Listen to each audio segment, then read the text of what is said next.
I honestly never wanted to be an entrepreneur. So both my parents are entrepreneurs, and I thought I'm going to get a real job and I'm just going to work the corporate ladder. And I was so excited. I'm like, this is it. This is like job security. It's going to be amazing. And then I was fired. Looking back, the worst thing that ever happened to me became the best thing that ever happened to me. Today, we're joined by Kim Perell. She's a powerhouse serial entrepreneur who turned a $10,000 loan and a kitchen table idea into a $100 million empire. 93% of self-made millionaires have mentors. And even if you have a job, you're 5 times more likely to be promoted if you have a mentor. It's the easiest thing to do to increase the chances of your success. And what's your advice to actually getting a mentor? I say 3 special words, so easy. Let's have.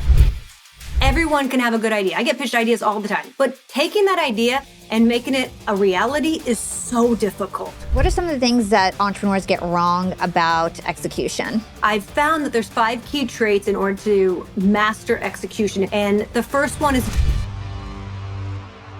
Young and Profiters. Get ready for an episode packed with entrepreneurial gold. Today, we're joined by Kim Perell. She's a powerhouse serial entrepreneur who turned a $10,000 loan from her grandmother and a kitchen table idea into a $100 million empire. Kim is a 9-time founder. She's now an angel investor that has invested in more than 150 startups. And she's a 3-time best-selling author. Today, she's here to talk about her latest book, Mistakes That Made Me a Millionaire, where she shares the tough lessons every entrepreneur needs to know. In this episode, you'll hear how Kim bounced back after getting laid off in her 20s and how she became a self-made millionaire by 30 years old. We'll also talk about turning failure into fuel, the execution habits that separates doers from dreamers, and how you can embrace risk before you feel 100% ready. Yeah, fam, if you're an entrepreneur, you won't want to miss this one. Kim, welcome to Young and Profiting Podcast. Thank you so much for having me. I'm so happy to be here. I know, I'm so excited. You know, I can't believe that you've never been on Young and Profiting Podcast, even though I've known you, I think, for like 3 or 4 years now. And I'm just so excited that I finally have you on. Me too. Thank you so much. I'm really excited to be here. So before we dive into your new book and everything that you got going on with entrepreneurship, I did want to get a little bit of background from my listeners because it's the first time that you've been on. So I know that you started a company called XDrive when you were in your 20s. You actually got laid off from your dream job and you were broke, 23 years old. And you had this idea to start a company and you actually got a loan from your grandmother. So talk to us about what your vision was and how you got the confidence to start a business at such a young age and what that process was like for you. Oh my gosh. Well, I honestly never wanted to be an entrepreneur. So both my parents are entrepreneurs and I thought I'm going to get a real job, and I'm just going to work the corporate ladder. And I went and I got that. That was at XDrive. And we raised $100 million in funding. It was right at the .com boom. And I was so excited. I'm like, this is it. This is like job security. It's going to be amazing. And then I learned there is no such thing as job security. And the company spent the $100 million and then I was fired and I had no savings. I was broke. I honestly wasn't sure what I was going to do, but I did learn the lesson that, you know, the best bet you can make is the bet on yourself. And I had this idea for an internet company that I wanted to create. And I didn't have any money. So I had to ask my 82-year-old grandma for a loan because everyone else told me, Kim, you're crazy. The internet's a fad. You have no experience starting a company and you should just get a normal job. And I was like, I just had a normal job and that didn't work out. So I might as well bet on myself. And my grandma had no idea what the internet was at that time. And I told her, it's going to be really, really big someday, Grandma. And she gave me the $10,000 loan, which is amazing. And that's how I started. And I think looking back, it wasn't not that, you know, I didn't choose to do it, but sometimes things happen. It was like the worst thing that ever happened to me became the best thing that ever happened to me. Yeah, that's amazing. So you scaled that company, from what I read, to $100 million by the time you were 30. Was that $100 million in annual revenue? Annual revenue, yes. I started at my kitchen table. So anyone out there that's got a kitchen table or garage or a basement, doesn't matter. You can start anywhere. And that was, 20 years ago. So I started at my kitchen table and I worked at there for 3 years alone. And it was very, but I had this vision. Like so many people out there, they wanted to create something. And I think eventually after enough time and enough determination, I maxed out all my credit cards. And at some point, you think it's not going to work. And then you have a turning point and the company, it grew when the internet started to rise, because this was before TikTok and Instagram and LinkedIn. This is before everything. I mean, it was basically Yahoo search engine. What did the company do exactly? Internet advertising. It was basic buying and selling internet media. So I would contract with an advertising company and put their ads on the internet. It was really displacing traditional forms of media, but really early on. So you're trying to convince someone that the yellow pages weren't going to work anymore and that it was much more efficient to do online advertising. Yeah, Now, that's so amazing. People know that now, but at that time, it wasn't as easy to convince someone.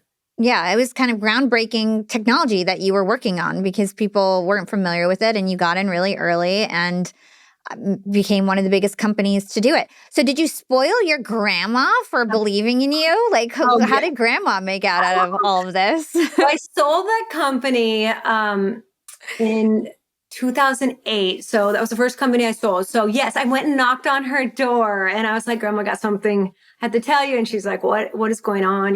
Why are you here? Is everything okay? And I was like, we just sold the company, for at that point, $20 million plus another 20 on the back end. And she just couldn't believe it. I'm like, 10,000 goes to, 20 million. She couldn't even believe it. So that's amazing. Yeah, I love that.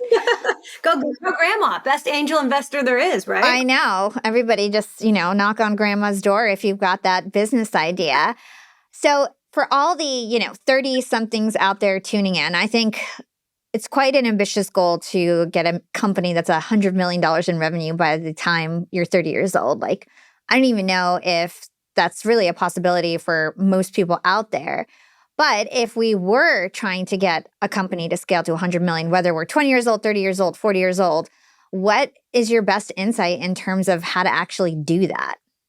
Yeah, I think it's two things. So when I invest, so I've invested in probably 150 different companies now, co-founded 9. I definitely understand the entrepreneur and what it takes to scale. And I've scaled all the way to $1 billion. So I really know on an annualized basis what it takes to scale. I think you need, number one, is you need a great team. You will not be successful alone. So really looking at who you can get to join your team to make sure and to complement your weaknesses, right? And for me, and that's in any business that I start, that I scale, really looking for that team that can scale, because you just I tried at my kitchen table and then eventually I had to make room at the kitchen table for a CTO and a head of sales and the finance. You have to be able to have a really great team. I think the second thing I think people need is really great partnerships. You can't scale to 100 million or 1 billion or even 10 million one by one. So I love a sales channel strategy. And that's just partnering with someone else who has already built in the sales infrastructure that you can put your product through or partner with. And so really trying to figure out where there's leverage with other companies that are complementary that can give you the opportunity to sell through their sales channel. And I think especially when you're bootstrapping it, you can't afford to hire a huge sales team. It's so expensive. Yeah. Could you give us some examples of companies that you've invested in and maybe how they've leveraged somebody else's sales channel so that we can kind of put that together? Yeah, well, let's see, even just something I'm doing right now, right? I have a beauty company and right now, we sell through Sephora. So obviously if I wanted to sell D2C, that's one way, but I could also partner with a retailer who has doors all over the country and then I can use their infrastructure to sell my product for me. Obviously I have to give them a cut, but it makes more sense than me trying to do it myself. So that's in a retail example of how do you find a partner to bring your product to market. If you're, I'm a beverage company, we also partner with all of the retailers to bring our product to market, whether it be Sprouts or Costco or Target, doesn't matter, but trying to figure out who else can bring your product to market. It's interesting if you look at because I get approached all the time for mentorship and entrepreneurship and trying to look at any business that you can think of, they could find someone that's complementary to them that could help offer their products and services. It's usually the first thing I say. I talked to an entrepreneur the other day that's launching a consulting an AI consulting business. And I was like, okay, well, who can you partner with that can offer that to their community and and give them a cut, because you can't go one by one. Again, the sales team is so expensive to build. So trying to find ways to help sell without you having to, you have to sell once, but it's one to many. Yeah, that makes a lot of sense because then you can actually focus on creating the best product rather than worrying about the tech to sell it, the team to sell it, and so on. So you can just focus on the actual product. Very cool. So let's talk about your general entrepreneurship advice. I know you've written a book on execution. So what are some of the things that entrepreneurs get wrong about execution? I think execution, I looked back at all of the companies that I have invested in and started, and I honestly believe that execution separates the best from all the rest. And what that means is everyone can have a good idea. I get pitched ideas all the time, idea. But taking that idea and making it a reality is so difficult. So really understanding, how do I actually bring that to life? And I've found that there's 5 key traits in order to master execution. If you master these 5 traits, I guarantee your success like by tenfold. And the first one is vision, really understanding, have a crystal clear vision of what you want to achieve. Because if you don't know where you're going, like, how do you expect to get there? And so many people are like, oh, I have kind of an idea. When I'm building, I know exactly where I'm going. I know exactly the revenue I'm trying to hit. I know exactly the KPIs, the key performance indicators of what I want to achieve. So really having that very clear vision. Second is passion. And that's listen, passion is not what you love. It's like the Latin root word for pain or suffering. So what are you willing to suffer for in order to achieve your dreams, right? And that might be long nights, early mornings, taking the weekend, doing things you don't want to do because you love it so much. And I think it's a different mindset of what makes successful companies and successful entrepreneurs than other people. It's like, what are you actually willing to give up in order to, what do you love more than anything else? And the third is action. So it's taking that first step, because we can get so overwhelmed and not do anything.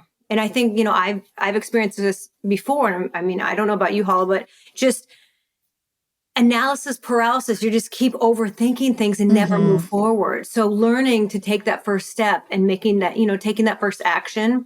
It's about having those relationships, whether that's your clients, your team, your peers, and making sure you have great relationships and a solid foundation.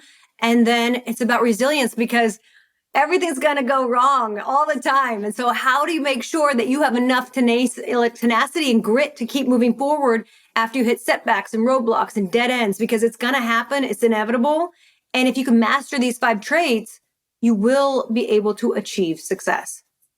I love that. And I think the 5th one is relationships, right? Yes. Oh my gosh. And relationships for sure. You cannot do anything alone. I tried, and I remember really early on in my career, I was at my kitchen table, and obviously my nanny had, my grandma had funded me, and I had this lone wolf mentality, which meant I'm going to do it on my own because I'm going to prove to everyone that I can do this. And I'm sure people can relate to that. I'm just going to prove to everyone that telling me I can't do it, that I can do it. But the reality is you're not going to get very far very fast. And so until, I came to that realization, because I was overworked and I was sick and I didn't know what I was going to do. At some point, you're going to hit a breaking point of burnout where you have to ask for help. And at that point, hiring the team and getting the mentor and finding the peers was like a game changer in my business. So those relationships are foundational. Execution is just so important. To your point, it's what makes or breaks entrepreneurs. People who just can't take consistent action and don't have the resilience to just keep going when things are tough. I feel like that's what really makes or breaks it, because entrepreneurship is a long game. It's not going to happen overnight. It's going to take a couple years, 2-3 years, until things really get off the ground for most startups. So I totally agree there. 100%, right? Oh my gosh. And I hear so many ideas, but the thing is, I'll hear an idea and then they'll pitch me. And then a year later, they'll pitch me the same idea. I'm like, well, what have you done? Have you gone to get to market? Have you gone to, listen, I'm not saying dream big, start small, go to the farmer's market. Just tell me you've done something. But usually people just get stuck in the idea because it's easy. I get it. It's more fun to, that's the fun part, to ideate, but to actually do it is hard. So you said that you've actually invested in 150 companies now, and you've probably gotten pitched like thousands of ideas over the years. Yes. So what do you actually look for? Like, are there key things that you look for when you decide, like, I'm going to invest in this company or not? Yeah. I mean, number one, I'm a startup investor, so I like to invest early. And so I always invest in the founder. Like I'm investing in people, right? Just like my grandma made a bet on me, I want to make a bet on individuals that I think can execute. And they're going to have to, and I know whatever they pitch me today likely is going to change. Like there's probably one out of 150 companies that has pitched me the exact same thing that they actually built. And that's okay. I just want to know that you're going to be able to adapt when the market changes. So the ability to adapt, especially in, let's just say today with AI and everything's changing, the only thing we know is change is the only constant. And the only thing I need to know as an investor is that when it changes, you will change too. The challenge is a lot of people are like, no, I will not change. And that is a huge mistake because the world's going to pass you by.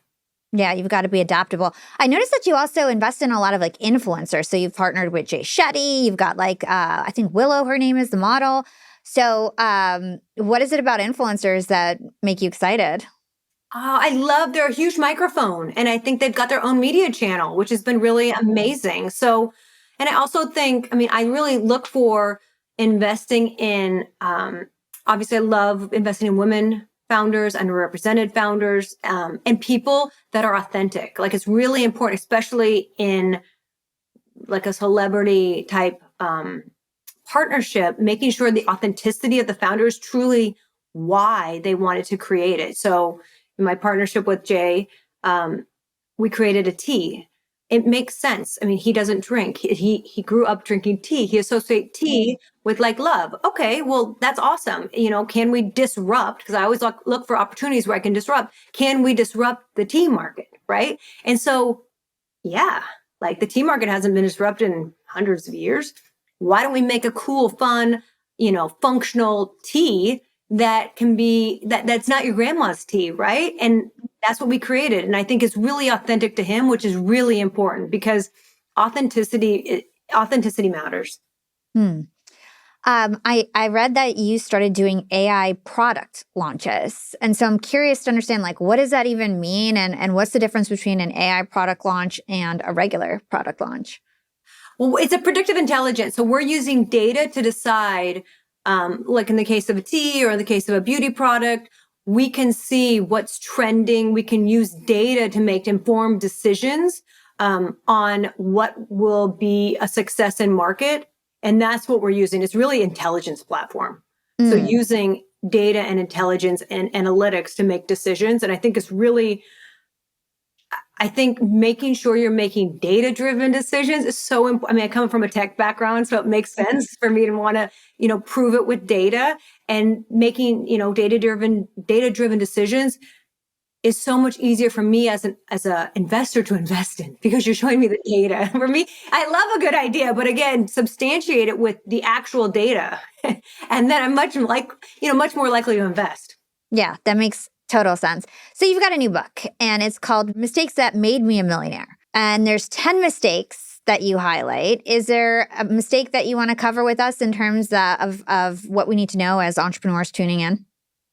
Well, I think the biggest mistake, if you make this mistake, you won't even get to the other 9. So the mistake goes through 10 mistakes. And the biggest mistake that I think people make is waiting to feel 100% ready. And I think you'll never going to feel ready. And early on, I learned this rule by a Marine Corps general, and it was called the 70% rule. So in battle, people don't, you have to make decisions without 100% of the information. And so they use the 70% rule. And I was like, hey, if you guys are using that, I can use that too, which gave me a great opportunity to be able to balance analysis and action. So if I get to 70%, I go, right? And I think using that in my website, my product, my marketing, my social media, whatever it was, at 70%, anything over that, you're just perfecting it, and you don't actually know if it's going to work till you get to market anyway. So the sooner you can get to see and meet the customer, the better you'll be. And so it gave me a great framework that allowed me to take action with uncertain information. It's funny that you mentioned that 70% rule. I actually had a revamp of our team's core values, and my company is about to hit 10 million in annual revenue this year. And I've noticed that I needed to do something different in terms of our culture, because we were really scrappy in the beginning and kind of flying by the seat of our pants, building this ship while we ride it. And now I really needed to make it clear that we needed to make better decisions and do things more perfectly, and be scrappy doesn't mean sloppy and things like that, to kind of just button the team up.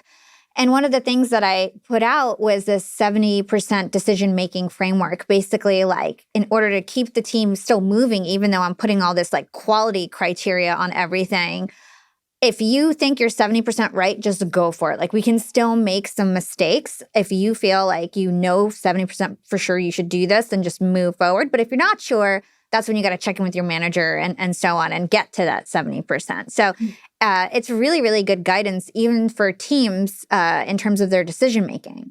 Right. I love that you implement it, because it still gives autonomy to people to move, as opposed to just waiting for someone to come tell you again, it's never going to be 100%, right? And as a startup, and to be honest, in any company, no matter size, you have to have the courage to move and make mistakes. If you're not making mistakes, you're not trying hard enough. As I build my company, something that seems to be one of the hardest things to do is just to get the right talent, right? It's kind of like you go through the interview process, and sometimes you feel like somebody's going to be so great, and then they're terrible. And the opposite can happen. Somebody has a mediocre interview, but then they end up being a great, great hire. So are there any interview questions that you like to ask, or frameworks that you have for new hires to make sure that we're not wasting time in terms of this hiring, and we're hiring the best people possible for our teams? Yes. Honestly, I've hired thousands of people probably in my career. I managed over 1,000 people in my last company. So I definitely have hired a lot of people. And I write in the book about picking the wrong people. To exactly your point, I picked a lot of bad people, a lot, right? So trying to make sure I don't. Number one, the reason I picked it, because the people that look perfect on paper, I call them the POP, perfect on paper. They look so good, right? Their resume looks great. They came from the right jobs. They have everything. And then you get them in and they're terrible. What happened? So I've come up with, and I talk about in the book, I come up with different frameworks of how to make better hiring decisions. So I don't get biased towards either the resume that looks good, but doesn't, I'm really, number one, and I think we overlook this so many times, because you think the paper looks good. I've neglected to really do thorough reference checks. Now I do that as, religiously. And I think that was, because usually I'd have someone that says, oh, my boss left, you can't really do a reference check anymore. Red flag, obviously. But I was like, oh, it's okay. Now, no, I actually want a reference of someone that's worked for you and someone you've worked with, because relationships are key, right? So if you don't have someone that actually liked working with you, probably not good for me to hire you. And the second, in terms of interview questions, I actually list out 10 in the book, but one of them is, what would I learn about you in 3 months from now that I will not learn about you in this interview process? So really, it's something that I couldn't learn there. And then the second one I like is, what would your last manager say they wanted to change about you? And it takes people a second, what would change? And then what would your teammates want to change about you? You're really trying to get to things they didn't like about them, because that's the same thing you're not going to like about them. So really trying to, they're thoughtful questions that you really have to start asking to try to, double click on understanding if they're going to be the right person for you. So I've done it so many times terribly, and it's, I'm still trying, but I definitely have come up with a process that I talk about, because hiring the wrong person costs you millions of dollars. In time and productivity and rehiring, there's so many challenges, as you know.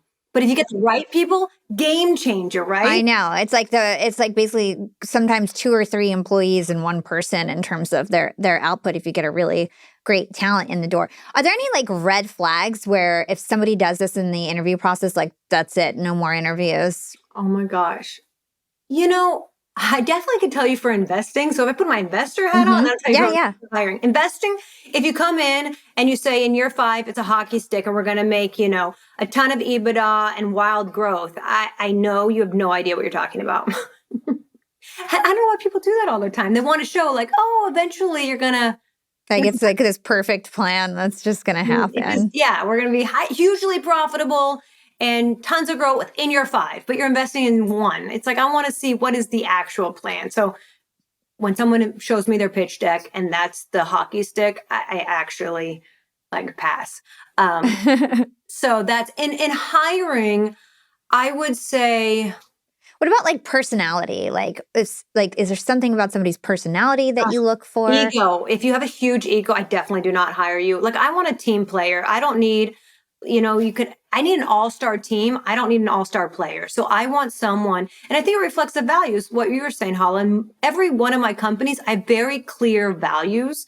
And if your behaviors, even in an interview process, don't match my values or my company's values, I won't hire you. And like, for example, if my value is collaborative and you're just like your own, you want to play by yourself, that is not going to work in my organization. And so I think really being clear from a company perspective on your values and then ensuring every hire reflects those behaviors of your values. And you're doing the same thing, which is great, right? I think every company has to have those values. And I think it's really important.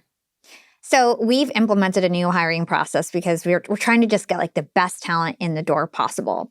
And one of the things that we've done, which is like a sneaky way to try to see if we got the right hire, is we give these really detailed directions for a cover letter, where it's like just very specific in terms of like how you have to actually write and submit your cover letter. And if they can't follow those directions, they don't even get an interview. So it's like a way for us to just like check to see if people are detail oriented, if they can follow directions. And if they can't even do that, or they're too lazy, or we're like, you either don't want this bad enough, or you don't know how to follow directions, right? Yeah, that's a great idea. Usually now, to your point, I make people do some project, so I can really evaluate the work before I get you in the door. Because else, it's really hard. Because then you have to, once you're in the door, I have to, train you. Then if it doesn't work out, to try to help you. Then there's so much chaos. So if you can try to find upfront, to your point, like the cover letter, that's great. If they can't follow the details, probably not the person you want. And so really understanding how to make sure. And also, I mean, it's interesting just thinking about it because you get so many resumes. We make it so you actually have to email in if you actually want the job. Like if you click on the button, like I'm not even interviewing it, literally. No, because there's so many people, right? Like who's going to go the extra mile and actually do it? Yeah. So we do the cover letter. We do a cultural interview, a project, and a technical interview, and then the final interview. So like we've got like a really, really, really strict process these days. So you've got this awesome metaphor in the book, and it's be the buffalo. Tell us about that. Oh my gosh. Yes. Well, when there's a storm coming, right? Usually everyone's running away from the storm, right? And I think that is true, in nature, people are running away from the storm, but the buffalo runs through the storm and it actually gets through the storm faster because it's not running at the same, with it. And I think the metaphor for people is to take action that probably you're scared to take. It might look bad or hard, or it might scare you, but that's actually where the opportunity and the success and the growth really happens. So encouraging you to be that buffalo, like let's go into the storm as opposed to running from it. But I love that actually. And it's a really good way to think about life. Like, am I the buffalo or not? Yeah. And especially with like new things like AI coming out, a lot of people can kind of like shy away, but really it's all about like leaning into these new changes and being adaptable, like you were saying before, rather than being like a cow and like running away from the storm. From the water, and you're just going to keep getting wet, right? So it's like, but you have to take that initiative. And I think it's really important because To your point, like on AI, everything is going to change. The only thing, especially if you're looking at, people within inside companies, the only thing I know is that I have to adapt, and my ability to adapt is going to be what makes me successful. I want to play a game called Buffalo Wisdom. I made it just for you. So I'm going to throw out some common business sayings. And I want you to say, like, do you align to it? Why do you think it's right or wrong? And just like, quick fire your 2 cents on the saying, okay? All right. First prompt. Follow your passion and the money will follow. I think you have to be passionate, but that doesn't mean you're going to make money. So I would say it's good if you're passionate about it, but that doesn't mean it could still be a hobby. The only way it makes money is actually making money. You've got to have the demand. People need to, it's got to solve a problem that people actually want to pay for. Okay, the customer is always right. Yes. I actually think the customer is always right. Yes. I mean, again, we're selling. So, listen, they might not be your customer, but they are always right. If it ain't broke in my business, I don't fix it.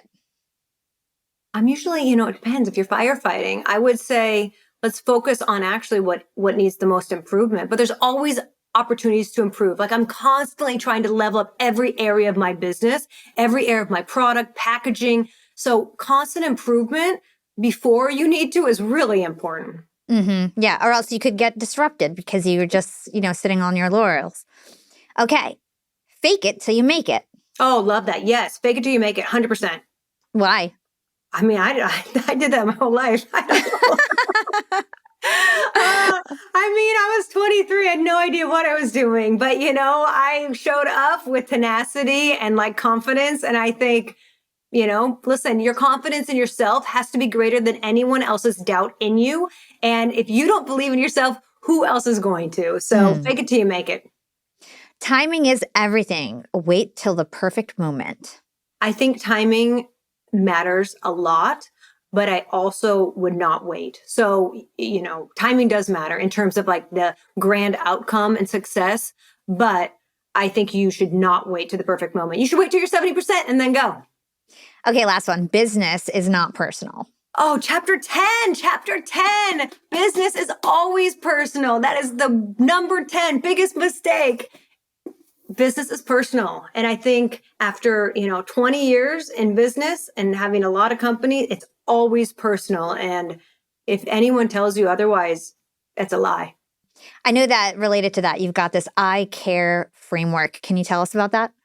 Yeah, it's really about how when you're looking at businesses and relationships and how to build relationships on a very personal level, because based on my experience, and I've had companies I talk about in the book that I've acquired in Tel Aviv, and I've had companies in Tokyo and Australia. And these are like across there's cultural differences. There's a lot of change across all these companies. And at the end of the day, we're all people. And I think that's the biggest thing that I learned. And so the ability to really I care, which is invest in those relationships, right? And I talk about a story when I acquired a company in Tel Aviv, and it took me literally flying to Tel Aviv and meeting with these individuals, great leaders in person, and developing that personal connection that changed everything. And I think going that extra mile, investing in the relationships that really matter will pay off dividends in the long run, because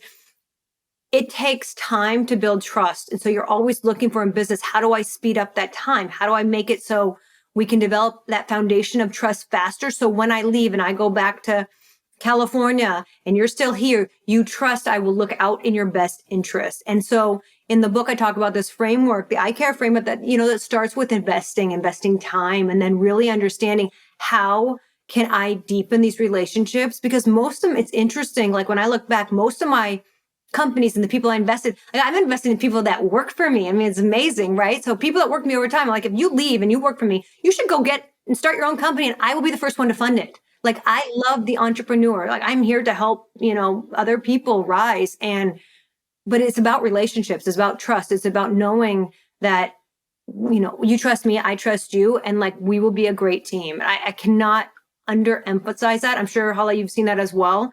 Like those relationships are key to success. And in every deal that I've ever done, I've done a lot. So back to all these, companies that you invest in, you do so many different like industries, right? So I think that's just so awesome because I feel like a lot of investors, they might like focus on like one specific industry, but you really like do a lot of different products and things like that. So are there similarities in terms of when you first invest in terms of like what is like kind of wrong with like everyone's business or like the mistake that like everybody kind of makes? Can you go over some of those things that you see across industry? I think, what I talk about in the book, failing to pivot is one thing that everyone makes. Failing to pivot. If you look at YouTube, started as a dating site, Twitter started as a podcast platform, Shopify started by selling snowboards online, Netflix, DVD by mail. Every company I look for, if your growth is slowing or you're not successful, you need to pivot. And that's so important, and embracing that pivot. And so when I look at companies, and again, it goes back to the founder. Are you okay with making that change? Are you okay with adapting and adopting new technology? And that's really important. You can adopt technology in any business. It doesn't matter if you're in consumer packaged goods. It doesn't matter if you're in beauty. It doesn't matter what type of industry you're in. How are you using AI right now? Like if I came in and you told me you're not, well, obviously I would not invest in you. Because we're trying to leverage it to make us smarter and more efficient, right? And the more efficient we are, the more time we have to create and use our true talent. So really looking at, because I invest across so many categories, which is so fun. But at the end of the day, business is business. And that's why I wrote the book, because it's all, listen, business is all based on people at the end of the day. Like people are still running the show. They're still making those decisions on deals. They're still making decisions on investment, on hiring. It's still a people business, which is why business is still personal, right? Mm-hmm. Yeah, totally. So when it comes to these businesses that you're investing in, my boyfriend is also an entrepreneur, and we're very different. We're like, I bootstrap my company. I've been profitable since year one. I've been profitable since month one, right? Like I've never not been profitable. He has investors, and like his goal is not to be profitable. His goal is to grow. And how do you think of profit when you invest in companies? Like, do you care if the company is profitable, or is it more just about like, 3xing your growth every year or whatever it is? I think it depends. So I've had both, right? And I raise a lot of money actually too. So I'm on like every side, right? I invest, I raise capital. I've started, and kind of like you, Hala, which I love, I started, with the $10,000 loan, and I focused on profitability. Me as an investor, listen, on most of the digital companies I have, the technology companies, they're not profitable.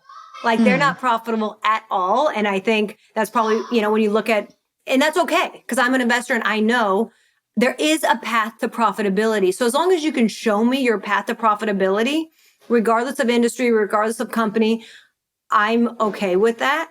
And I think it's also a choice, because with fundraising also comes dilution, where you're giving up equity, right? So as the owner, you have to decide, how much equity am I willing to give up in order to grow?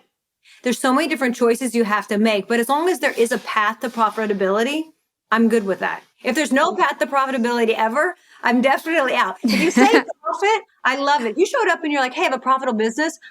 I'm like, great. I'd love to see it, because not a lot of them, to be honest. Yeah, it's so true. As we close out this interview, I want to talk to you about family, because you are one of the most successful businesswomen that I know. And you also have a big family. You've got 4 kids. And I remember hearing a story. We used to do your social media back in the day. And I know that like one of the questions your dad used to ask you at the dinner table was like, what's the worst thing that happened to you today? And it kind of got you used to like talking about failure and things like that. What are some of the things that you do with your kids now to prepare them for the real world, to prepare them for entrepreneurship if you want them to take that path and so on? Yeah. Oh my gosh. Yeah. My dad. Can you imagine? So yeah, growing up, obviously my parents were entrepreneur. Honestly, now I think he asked us at the dinner table. We never talked about school or sports. We only talked about failure and, the worst thing that had happened to us each day. And now I think it was like his own therapy, and we were just having therapy at dinner, I guess. My kids now, we've come up with a new practice. So I have 4 kids, 2 6 and 2 and 11 now. And we use this, which is called POW, WOW, BOW. Pow, which is the worst thing that happened to me today? So they tell us, okay, this is the worst thing. Wow, which is the best thing that happened to me. So mom, this is the best thing that happened. And bow, one thing that you're grateful for. And so we're trying, so it gives a balance to my dad's, which is only the worst thing. It balances it out for my kids, which is really nice. And I think really important. And something that's really fun to do. And it's a consultant named Abby Ziv came up with this. And so we implemented that. And it's such a great dinner time ritual. With my kids also, they know, they were there. We took them to New York for the book launch and they were there and they know that it's okay to make mistakes. And that's why, to be honest, I wanted to write the book. I want them not to strive for perfection, but to strive for growth and learning and knowing that you don't have to be perfect, right? I know that. And I think it's hard today's world, in a picture perfect world, right? We want them to be okay with that messy middle, the challenges and the struggles, and being okay to talk about them because me too. And that's why I wrote a book. It's like, usually we're like, we're just going to tell you when I make $235 million on my sale of my company. I don't tell you the struggle that happened in order for me to get there, right? You're usually just talking about the end. You're like, oh, you killed it. I'm like, no, you don't understand. It was hard, right? Like it was struggling. So I really try to, make it okay to talk about mistakes and to have those conversations with my kids so that when they do make mistakes, they know it's okay. And I love them regardless of what happens. It's funny. I don't have kids yet, but as you say this, I'm like, I want to do this with my team. I want to start every meeting with pow, wow, bow, because we do one word opens and what are you grateful for the start of our daily meetings that I have. But I like this framework too, because it lets them say what actually went bad so that we can acknowledge it, talk about it, and not just what only is good. So I think that's also a really great team activity, honestly. Yeah, I like that. And you want to know, actually in my team meetings, we do weekly too. We talk about the biggest roadblock, what's the biggest challenge. So to your point, I want to know because my job as a leader is to help you solve for that. And if you don't tell me what's your challenge, I can't help you solve for it. And usually we only talk about the highlight, but as the leader, actually, it's nice and you can share the highlights, but I actually want to know the lowlights. What actually are you facing challenges? Because my best skill will be in helping you overcome them. Yeah, I love that. I'm going to start doing it. So Kim, I end my show with 2 questions that I ask all my guests. The first question is, what is one actionable thing our young and profiters can do today to become more profitable tomorrow? Oh, I know this one. This one is 93% of self-made millionaires have mentors. And even if you have a job, you're 5 times more likely to be promoted if you have a mentor. It's the easiest thing to do to increase the chances of your success. So get a mentor, hands down. And what's your advice to actually getting a mentor? How can somebody get in touch with somebody who they think they should be their mentee? And how do you actually pick the right mentor? First, again, it's having clarity of what you're trying to achieve. So in each of my business, I have mentors in each of my business. So if I have a beverage business, I have a mentor. I call him Obi-Wan Kenobi. I'm like Luke Skywalker over here. And I literally, he's 20 years ahead of me. He doesn't have to be. He could have been 2 years ahead of me. But he has experience in the vertical that I want to learn about. And so the easiest way to get a mentor, so first know who you want to mentor you and why. Because if you call me and you say, Kim, I want you to be my mentor, I said, why? And you can't tell me exactly why you think I can help you, I'm not going to obviously take the meeting or be your mentor. The second is, how do you get the mentor? I say 3 special words, so easy. Let's have coffee, because it's so easy to ask me. And I do this all the time with everyone. So if you're listening, I have 3 meetings every week, at least, me asking people, do you want to go to coffee? So easy. And you can do this with mentors, 15 minutes. They could reach out. Can I have a 15-minute coffee, virtual coffee? And then show up prepared. When you show up for my 15 minutes, I want you to know what are the questions that you want me to answer for you, because I'm trying to judge if I actually want to have another coffee, right? This is a conversation that goes 2 ways. So if you show up prepared, you show up with your questions, and I actually feel as a mentor that I can add value to you, I'm stoked. I'm happy to have another coffee. That's how you start building that relationship, but you have to invest the time, and the person has to want to invest back. I also think if they don't answer, don't take it personally, because sometimes it's just assume it's not you. Like people are busy. And so making sure that you know that it's not you and that just keep going. Like you're going to get rejected. Find a mentor that has the time and the space to give you what you need. Yeah, I also think it's important to be realistic, right? Like if you're just starting, like Gary Vee is not going to be your mentor. Like, you know what I mean? Like you need to be realistic in terms of like where you are. And then as you level up in your career, you might need to actually level up your mentors over time. I've had so many. I mean, it's amazing and I feel so blessed, but that was the game changer for me because then I have someone that I can call that has experience. And to your point, it doesn't need to be someone with 20 years experience. 1 year experience more than you have will get you far, right? You don't need someone with so much experience that they're actually too far away from where you are today. Actually, you could have too much experience. Yeah, that's a really good point. Okay, Kim, last question. What is your secret to profiting in life? And this can go beyond just like business and financials. Like, what is your secret to having a really successful life? I think consistency. The day-to-day consistency of, of relationships, of, prioritization of my family, of loving what I do, of making sure I'm not doing things I don't want to do. So I'm quite consistent. And I think that others would say that. And I think that it leads to a lot of joy and happiness. I'm very clear on what I want and what I don't want. Are you the breadwinner in your family? Like, how's your family dynamic set up? And does that matter with like your, ability to be this awesome female entrepreneur? Oh my gosh. Well, at this point, I sold in 2008, so basically retired. So I don't think there's we have so many companies now, to be honest. That's so amazing. Yeah. Do you guys like basically work together?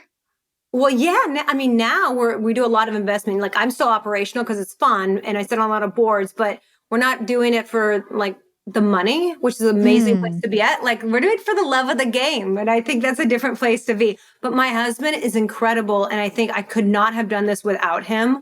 And he's such an amazing, now we have 4 kids. So now it's like a balance of, it's like a team effort. Life's a team sport. If you can find an amazing person to do it with, you will be so much more successful. So that is like the one thing I do know. And our 22 anniversary actually is next this weekend. Yeah, you guys are the cutest family. Thank you. But I think, knowing that and knowing you can't do it alone and having the right partner makes such a difference in happiness and success. And it's hard to find it, but if you do like hold on, right?